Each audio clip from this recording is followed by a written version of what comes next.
सीधा सीधा केजरीवाल पर इल्जाम है, वो कातिल है हजारों लोगों का। डरपोक मुख्यमंत्री केजरीवाल, नरेंद्र मोदी जी के तू पैर की जूती नहीं है केजरीवाल। क्या गलत बोला है? क्या गलत बोला है? उनके विचार हैं, तो वो अपने विचार प्रकट कर रहे हैं। आपको क्या दिक्कत है? बैठिए आप। देखो चुप रहे, मैंने चुप रहे। और मैं ये भी कहना चाहता हूँ, फिर मत उठना अभी। और सबसे ज्यादा उसमें अतिशी खुश होगी जो बात कहने वाली। इस बार केजरीवाल जेल में जा रहा है, कोई जज भी उसकी जमानत नहीं लेगा और सारी जिंदगी वो जेल में सजता रहेगा। अब मैं मोहल्ला क्लिनिक की बात पे आता हूँ। आज शुरू करिए। अभी मैं 1 ही मिनट बोलूंगा, समय का ध्यान रखना है सभी सदस्यों को। मोहल्ला क्लिनिक पे बात आता हूँ। मैं कुत्ते बिल्लियों की बात नहीं करता, जो सच्चाई है वह मैं आपको बताता हूँ। मोहल्ला क्लिनिक 50,000 से लेके 1 लाख रुपए तक किराया इन्होंने मोहल्ला क्लिनिक में अपने आदमियों को, कार्यकर्ताओं को दिया। वहां पर दवाई क्या थी? वहां पर दवाई क्या थी? पेट दर्द की दवाई ले लो, सिर दर्द की दवाई ले लो, जो शरीर दुखता है उसकी दवाई ले लो। कोई उपकरण नहीं था वहां पर, कोई ईसीजी की मशीन नहीं थी वहां पर। इमरजेंसी में कोई व्यक्ति को जिसको हार्ट अटैक हो जाए, ऐसी कोई चीज नहीं थी कि उसको वहां पर बचाया जा सके। और किराया कितना? 50,000 से 1 लाख। अध्यक्ष जी, किसी का पेट का दर्द है ना, केमिस्ट में चला जाए, उसको कहे मेरे को पेट का दर्द है, तो उसको दवाई उसी टाइम वही दे देगा। फिर 50,000 लाख का मोहल्ला क्लिनिक वर्ल्ड सिटी कौन सी बन गई? अब मैं तीसरी बात पे आता हूं। 2 जवाब दे दिए। सुप्रीम कोर्ट का ऑर्डर नहीं मान रहे।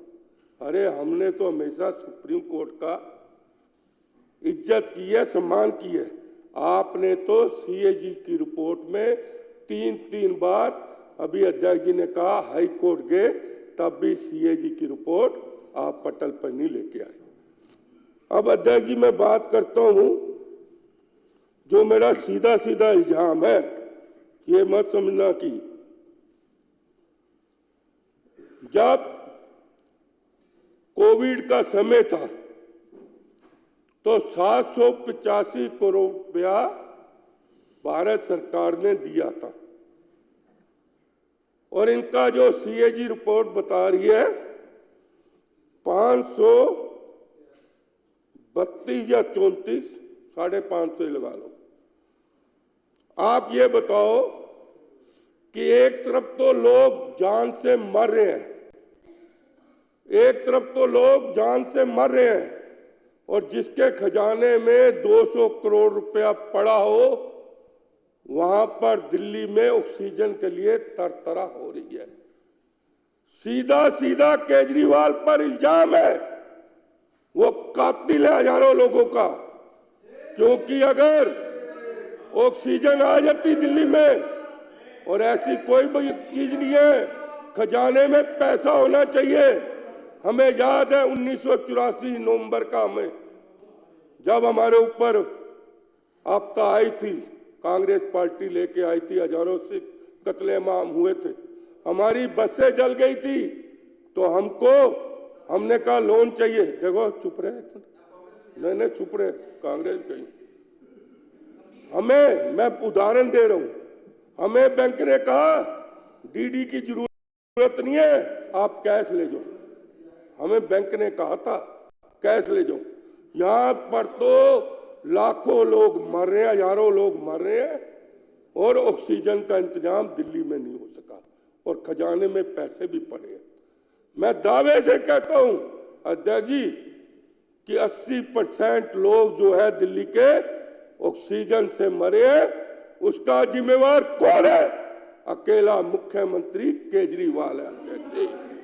केजरीवाल है, क्योंकि केजरीवाल है, ये मैं दावे से कहना चाहता हूं, क्योंकि वो घर में अकेला अपने आलीशान मकान में बैठा हुआ था। ये नहीं, और उसका निकालो कि उसने एक भी किसी हॉस्पिटल का उस वक्त दौरा किया हो। यूक्रेन में युद्ध हो रहा है, जो उनका राष्ट्रपति है मिलिट्री की ड्रेस उठा के बॉर्डर में जाता है, इजराइल का भी प्रधानमंत्री वहां पर जाता है। लेकिन इसका डरपोक मुख्यमंत्री केजरीवाल घर से नहीं निकला और लोगों की वहां पर जान चली गई सिर्फ ऑक्सीजन के लिए। कोई ऑक्सीजन, मैं कहता हूं चाहे ऑक्सीजन की कीमत 5,000 थी, मैं कहता हूं ऑक्सीजन की कीमत 10,000 थी, चाहे आप इंपोर्ट करते, चाहे आप महाराष्ट्र से मंगवाते, कहीं से मंगवाते, लेकिन आपको इसका जवाब देना है। इसीलिए भगवान ने आपको जेल में भेजा है कि आप जो लोगों की जान गई है उसके जिम्मेवार आप हो। बड़े शर्म की बात है, दिल्ली की राजधानी में आपको मैं बताना चाहता हूं, ये तो अभी कह रहे थे 20-20 लोगों की इकट्ठा करके शमशान घाट में उनका संस्कार किया गया है। 20-20 लाश वही पूरे दिन इकट्ठी होती थी, शाम को उनका संस्कार किया जाता था। ये बड़े शर्म की बात है केजरीवाल जी के लिए कि आपकी सरकार उस वक्त काम नहीं कर रहे थे। सिर्फ नरेंद्र मोदी जी नहीं, जो करके दिखाया कोविड के बाद 140 करोड़ लोगों को टीका और कोई लाइन नहीं लगी, ये नरेंद्र मोदी जी की देन है कि 140 करोड़ लोगों को टीका लगा के दिया। जो केजरीवाल कहता था कि नरेंद्र मोदी जी आप इस जन्म में नहीं, अगले जन्म में भी मेरे को नहीं हरा सकते, उसको ये नहीं पता कि नरेंद्र मोदी जी के तू पैर की जूती नहीं है केजरीवाल। ये मैं बताना चाहता हूँ क्योंकि उन्होंने करके दिखाया है और कोई लाइन नहीं लगी। बैठिए, चर्चा को आगे बढ़ाने नहीं लगी। बैठिए यार, बैठिए, आप जारी रखिए। बैठ जा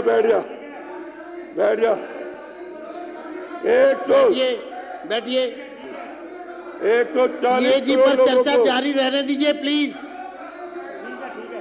आप बैठिए। 140 करोड़ को टीका लगा अध्यक्ष जी, 140 लोगों को टीका लगा और कोई लाइन नहीं लगी। इससे बड़ी बात क्या हो सकती है अध्यक्ष जी? अरे आपने क्या किया? दिल्ली को लूटा है, पैसे चाहिए थे आपको, पैसे चाहिए थे। बैठिए। क्या गलत बोला है? क्या गलत बोला है? उनके विचार हैं तो वो अपने विचार प्रकट कर रहे हैं, आपको क्या दिक्कत है? बैठिए आप। उनके विचार है, वो अपने विचार प्रकट कर रहे हैं, आप बैठिए।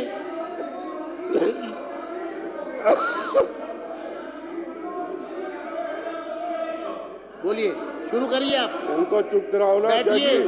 बाहर निकालो, नहीं तो चुप कराओ, बाहर निकालो, बार डिस्टर्ब कर रहे हैं। सदस्य को अपने विचार प्रकट करने का अधिकार है। हाँ। बैठिए आप बैठिए।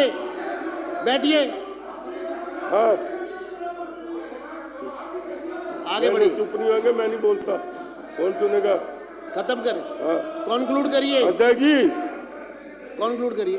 अध्यक्ष जी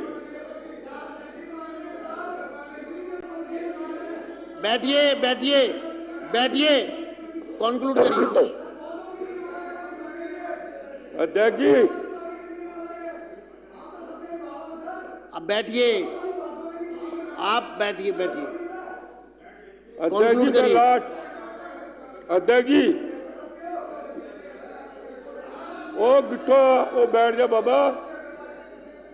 अध्यक्ष जी, सीएजी की रिपोर्ट में, अध्यक्ष जी सीएजी रिपोर्ट में जो वर्ल्ड सिटी हेल्थ की बात करता था 32,000 बेड देने की बात कही थी और बेड कितने हुए? सिर्फ 1340 बेड दिए। 4% सिर्फ काम हुआ 32,000 बेड के लिए। ये वर्ल्ड सिटी की बात करते हैं अध्यक्ष जी। सिर्फ उस दिन मैंने कहा था ना, पैसा पैसा पैसा पैसा, कोई महकमा ऐसा नहीं छोड़ा इन्होंने, क्योंकि मुख्यमंत्री जी ने जो साथ दिखाया है 14 सीएजी की रिपोर्टें आ रही हैं अध्यक्ष जी, 14। और मैं ये भी कहना चाहता हूं, फिर मत उठना, अभी फिर मत उठना, पहले कह रहा हूं कि जिस दिन, और सबसे ज्यादा उसमें अतिशी खुश होगी जो बात करने वाला हूं मैं, इस बार आप डिस्टर्ब करोगे फिर वैसे ही बढ़ता जाएगा टाइम। स्पीकर साहब, अब एक बार उनको पूरा करने दो, आप बैठ जाइए। इस बार अगर कंक्लूड करिए, कंक्लूड। हाँ बस लास्ट ही है। इस बार मैं दावे से कह रहा हूं केजरीवाल जेल में जा रहा है। और सुन लो बात दूसरी, उस पे इतने जुल्म लगेंगे, इतनी दफा लगेगी कि कोई जज भी उसकी जमानत नहीं लेगा और सारी जिंदगी वो जेल में सजता रहेगा। जैसे आज सज्जन कुमार जेल में सड़ रहा है, उसी तरह केजरीवाल भी सजेगा, क्योंकि भगवान ने यही नियम बनाया है। क्योंकि जिस तरह सज्जन कुमार ने कत्लेआम किया था, उसी तरह कोविड में अगर लोगों की जान गई है, उसका जिम्मेवार केजरीवाल है। धन्यवाद आपका। श्री दीपक चौधरी।